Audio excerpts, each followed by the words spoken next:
Video sound.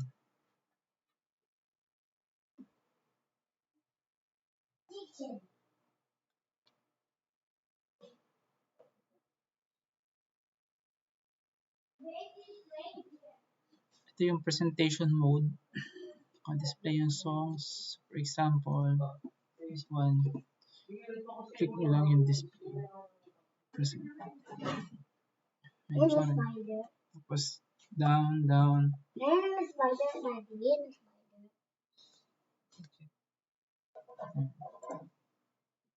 Bible. For example, John chapter 3 verse 16. Tapos present. Tapos next verse, arrow down lang. So nasa gitna na yung book, chapter, and verse. Tapos yung nasa footer yung version. Then, pag may gustong i-edit, click lang itong editor mode. Editor mode. So, dito kung gusto mong baguhin yung font, like for example, ayan, kung gusto ilagay sa left, bago siya, center, right, justify, babago. Tapos ito, top, or bottom, or middle. Tapos ito yung mga animation. Pero mas maganda wala na lang yan para magaang. So, sa background, naka-blank lang siya para magaang. Pero pwede rin palitan. Mabilis naman siya. Pero mas maganda wala na lang. Ito naman yung mga video animation.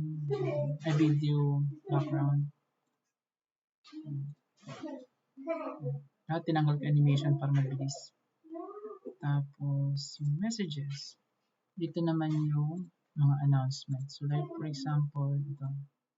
So, lumalabas yun sa baba. So, pag pinresent siya, nakikita yun. Please keep the phone. So, pwedeng palitan ng size, color, saan gusto ilagay, sa gitna, sa taas. Pwede yun. So, yung prompter naman, yung stage view. So, ito lang yun. Kiklik lang to. Tapos lalabas na yung prompter. So, yan. Para lumabas to sa monitor 2 or sa back monitor. So, idadrag lang, ililipat lang dun sa kabilang monitor. So, kung ano yung dinisplay dito, automatic lalabas na yun dyan. Ito yung kanya. So, ito yung current verse. So, nakikita na agad yung kasunod na verse. Tapos, anong version? Tapos yung time. At kung gaano karami pang verse dito sa baba. Kung kanta naman siya, dito yung verse 1, verse 2, verse 1, then yung kasunod na verse or yung chorus dito yung song.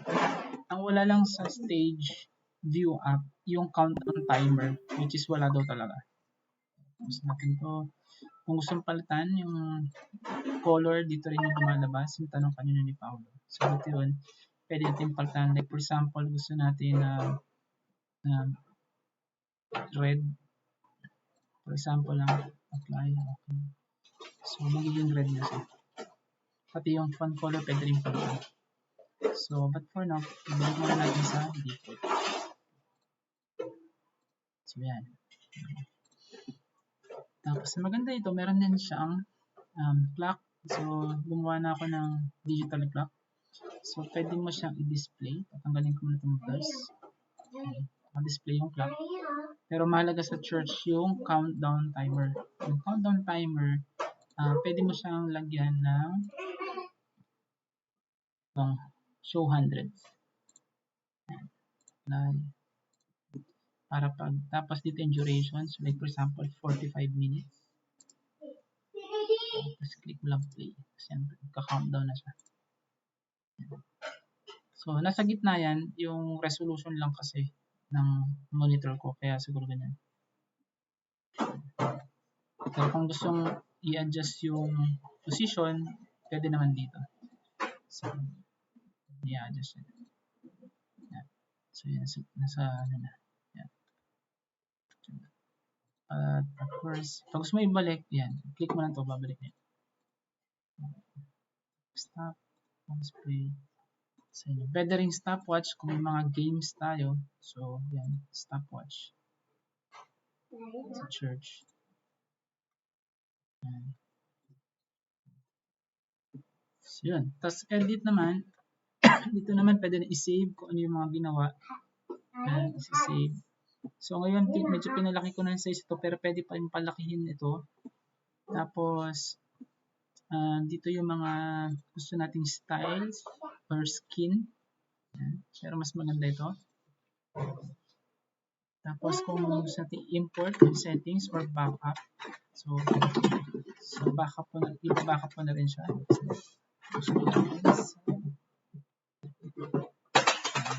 Downloads.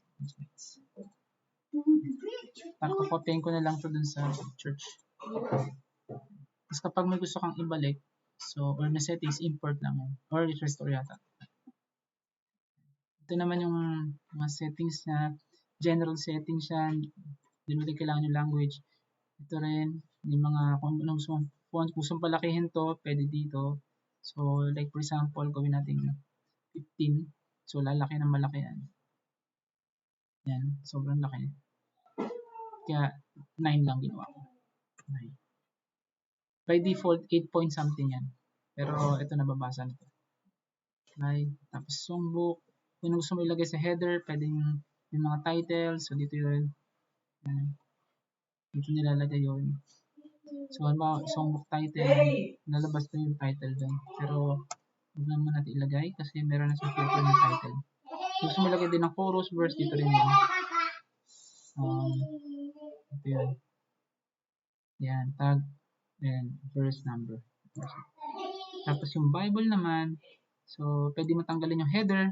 So yung header is book name, chapter, and verse. Sa footer naman, kung ano yung Bible description na kung yung King James Version, NIV, then kung meron church license. Pero pwede rin burahin yan, at pwede rin palitan. Yan, pwede rin palitan ito. Agenda, ito naman yung agenda. So, default na lang yan. Ito, default na rin. Yung video, ito yata kung gusto natin mag-stream sa YouTube. So, ready na siya. Kahit wala nga yata ang OBS. At hindi ko pa siya natatry. Tapos, presentation screen. Dito na makikita kung saan mo gusto ano. At so far, auto-detect naman siya. Kung saan mo gusto i-present. Tapos, pwede rin automatic, pwedeng manual. So, automatic na lang. Tapos yung typography, yung PowerPoint, mga default na lang yan, notification, default na lang. As module, ito yung remote stage view app. Kung meron tayong separate na stage view app na gagamitin. So yan. Pero since wala naman tayo, at saka I think may URL pa yata ito, kaya hindi natin gagawin yan. So cancel lang muna.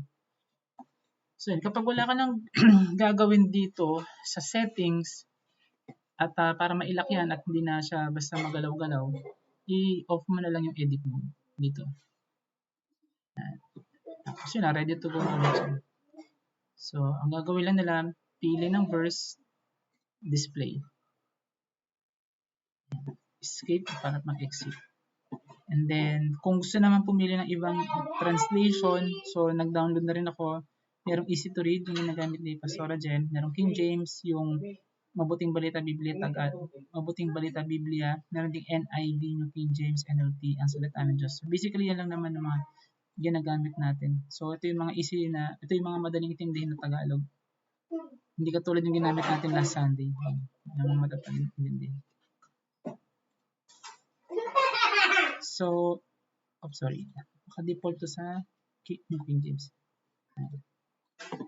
So yun lang, mas madaling gamitin to, I think, kaysa sa easy worship. Tsaka magaang lang siya. Yung ano niya, CPU utilization niya, naka i5 lang ako, pero so far ito lang naman. Hindi naman siya sumasagad. Bumababa pa nga. Kaya sa tingin ko okay na okay to para sa mga churches. At sa mga daughter churches natin na may mababa lang specs na computer. Pero I suggest i5 pa rin yung minimum. Tapos 8 GB yung RAM. Kasi nga pala, pwede rin ito mag-on ng video camera dito. So, yan. Yan. Currently, nakalock kasi yung camera, yung camera ko. Is off. Tapos, kung gusto yung, for example, may naka-display, gusto mo i-fade, parang screen off, so wala na display. Pwede rin naman ito. Display text. Yan. Yan. Yung iba hindi ko pa masyado alam. Pero ito, normally ito lang naman ginagamit. Tapos ito yung freeze para hindi magalaw yung display. So yun lang. Sana ma-install lang natin sa church.